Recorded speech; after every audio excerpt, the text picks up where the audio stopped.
Hi everybody, this is Mrs. Kraus and this is our graphing and data analysis tutorial, which is the Unit 1 Part 4. Okay, and it's going to go along with this document, which you already have, and we'll be flipping back and forth between the PowerPoint and the document. Okay. So the tutorial starts by identifying the types of graphs that we use to represent data.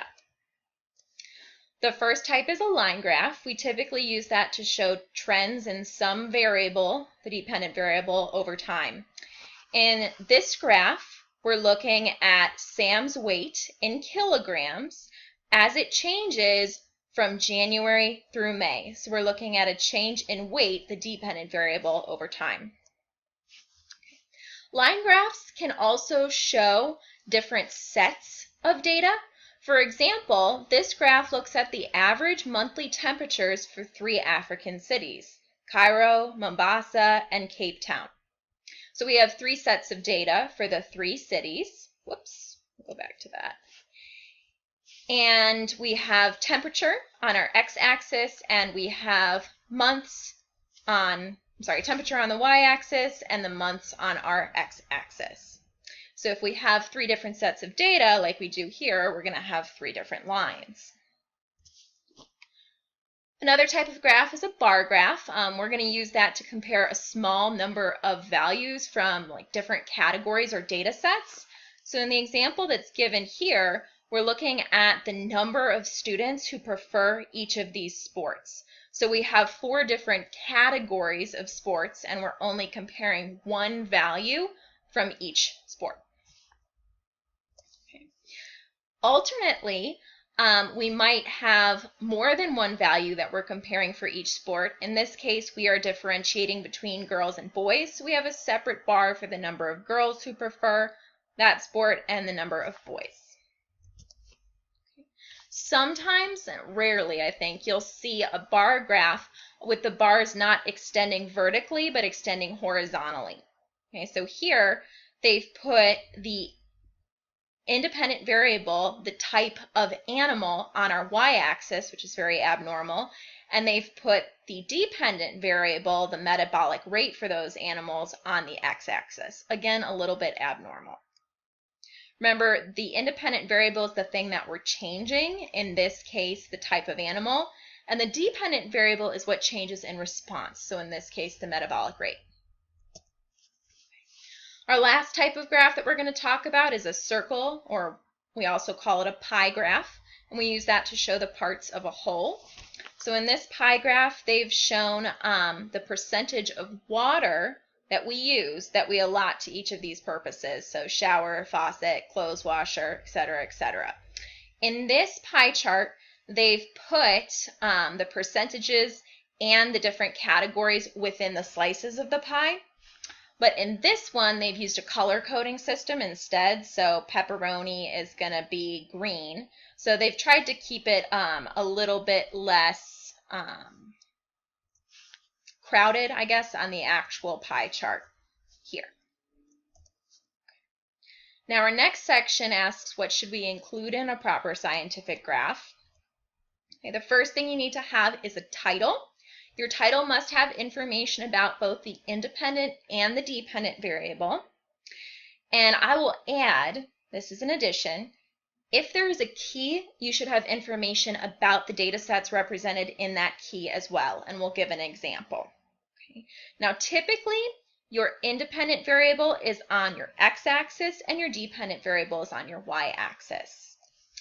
Sometimes your title will take the form of the effect of blank on blank. This is usually the effect of whatever your independent variable is on your dependent variable. Let's give an example. So this graph is showing us the average weight gain for turkeys based on the percent of vitamin supplement. So the percent of vitamin supplement that we're giving to these turkeys is our independent variable. It's what we're changing, so that goes on our x-axis. And our average weight gain is what changes in response. So that's our dependent variable, and it goes on our y-axis. I don't really like this title because it doesn't give me any information about what's on my x-axis. So I think a better title might be the effect of percent of vitamin supplement on average weight gain in turkeys. I think that would be a more appropriate title for this one. For this one as well, I think that we could have a better title. What we're looking at is how the size of the hare, or hares are kind of like rabbits, population, and the size of the lynx, which is a large cat population, and how they change in response to one another across a given amount of time. So I think a better title than population fluctuations might be the population size of lynx and hares over time. That way we are including information about our x-axis, which is years or time, and our y-axis. We actually have two y-axes right here because our number of hares is on a much different scale, much greater scale than our number of lynx. Okay, so we had to have two different scales, so we're showing a y-axis on each side. But again, a better title might be the size of the hare and lynx populations over time. Here we have an example where we have the effect of one thing on another thing. So we have the effect of amylase enzyme on starch digestion rate. In this case, time is not our independent variable.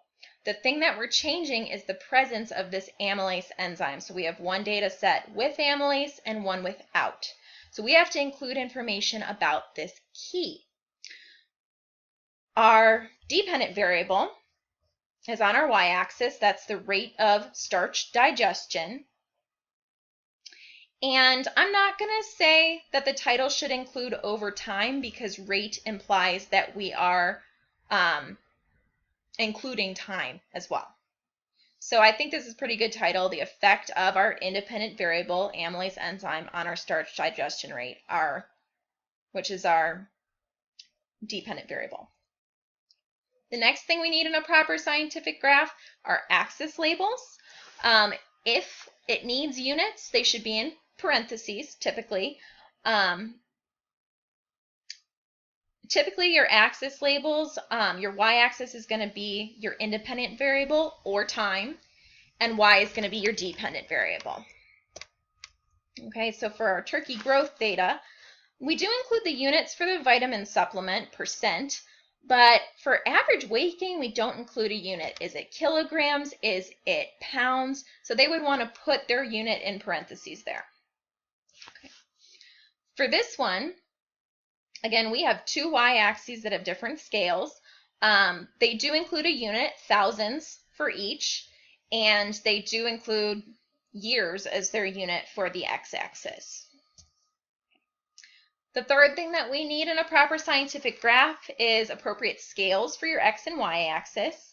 You want to have them at even intervals. So let's say your scale jumps from 5 to 10, 10 to 15, 15 to 20, and then you start breaking it down in increments of 3 instead of increments of 5 like you did before.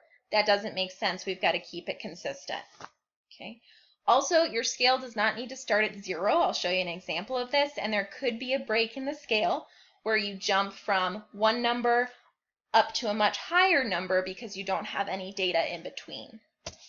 So let's start. This one right here, I'm okay with the x-axis. The problem that I have is there's no scale on my y-axis, no increments that I can see. For this one right here, again, we have two different scales. We've got one for the hares and one for the lynx, but they have even intervals. They look good to me. And our x-axis is scaled nicely as well. This one right here is an example of how you can start at a different value than 0. Notice we have this little squiggle or break in the axis and we're jumping from 0 to 160. That makes sense if your first data point is right around 160. Okay. So if you don't have any values close to 0, don't start your axis close to 0. All right. Here's another example. In this one, we have a break in the middle of your scale. So notice that we are looking at the weights of turtles and tortoises, and we have different types of turtles and tortoises, and we're looking at their weight. It appears that for the loggerhead turtle, they are significantly larger than the other types, so they go all the way up to 300 pounds. If we were to continue our scale in these increments of 5, we would never get to 300 without some sort of a break in my scale. So notice that we go from like 45 here all the way up to 285, and that allows us to get to 300. The last two things we need to have in our scientific graph is properly pointed points or bars and a legend or a key, and that's if you have multiple data sets plotted in the same graph. For example, we're looking at the income from 2003 to 2005 at the cookie shop, and we have 3 different data sets: the revenue, which is what's brought in, the expenses, so the money going out, and overall, what's your profit or loss based on the revenue and expenses. So we have 3 different data sets here, so we need to include a key.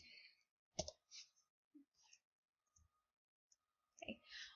Now, we are going to take a look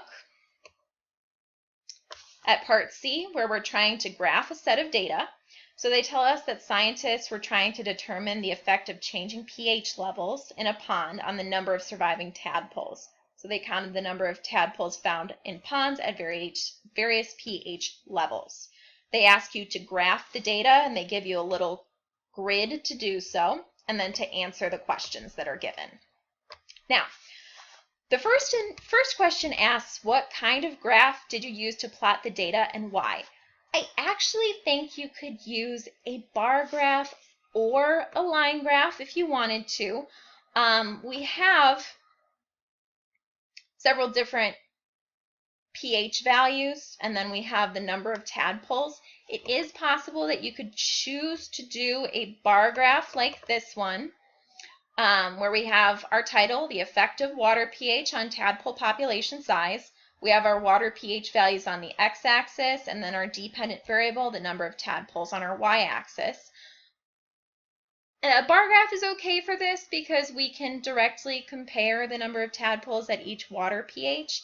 I also think that you could use a line graph successfully. In fact, I like how the line graph looks for this, even though it's not showing a trend over time. So here we have the same title, same axis labels. We've got the same scales. Notice I used a break in my scale for both of them.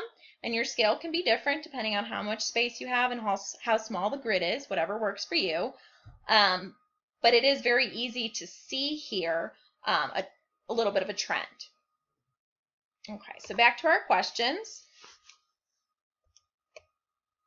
The independent variable in both of my graphs is going to be on my x-axis. That's my water pH. That's what we're changing between the different ponds. And my dependent variable, what I'm measuring, is the number of tadpoles. And that's on my y-axis. Then they ask, what's the optimum water pH for tadpole survival? And it says a little bit lower that optimum means maximum or the highest value. In this case, we're looking for the pH of the pond that corresponds with the largest number of tadpoles because they can survive best at that pH.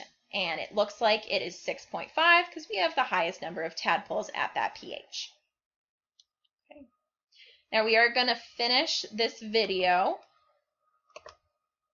but I need to go to, let's see, another, we're going to finish the tutorial, but I need to go to another video because it will only allow me to record 15 minutes at a time. So we will be back with part D. Thank you.